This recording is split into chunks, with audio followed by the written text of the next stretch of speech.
السلام علیکم دوستو، پاکستان اور بنگلہ دیش کے شیڈول میچ کے لیے موسم کی رپورٹ جاری کر دی گئی ہے۔ لارڈز میں شیڈول میچ کے حوالے سے بتایا گیا ہے کہ میچ کے بارش سے متاثر ہونے کے امکانات نہیں ہیں۔ کبھی امکان ہے کہ لارڈز کے میدان پر شیڈول میچ کے دوران موسم خوشگوار اور خشک رہے گا۔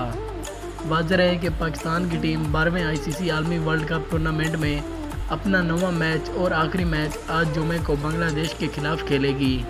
یہ میچ پاکستان کے وقت کے مطابق دن کے 2:30 بجے شروع ہوگا اور یہ میچ لندن میں کھیلا جائے گا۔ پاکستان ٹیم کے لیے یہ میچ جیتنا انتہائی ضروری ہوگا۔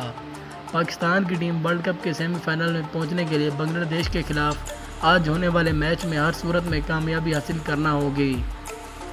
پاکستان کو سیمی فائنل میں پہنچنے کے لیے بنگلہ دیش کے خلاف 316 رنز کے مارجن سے فتح حاصل کرنا ہوگی، یعنی اگر پاکستان پہلے بیٹنگ کرتا ہے تو اسے 400 رنز بنانے کے بعد بنگلہ دیش کو 84 رنز پر آل آؤٹ کرنا ہوگا۔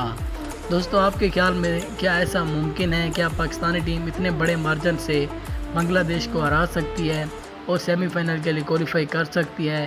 اپنی قیمتی رائے سے ہمیں ضرور آگاہ کریں۔ اگر آپ کو ویڈیو پسند آئی ہو تو ویڈیو کو لائک کریں۔ چینل پر فرسٹ ٹائم ہے تو چینل کو ضرور سبسکرائب کریں تاکہ کرکٹ سے متعلق تمام ویڈیوز آپ کو وقت پر ملتی رہیں۔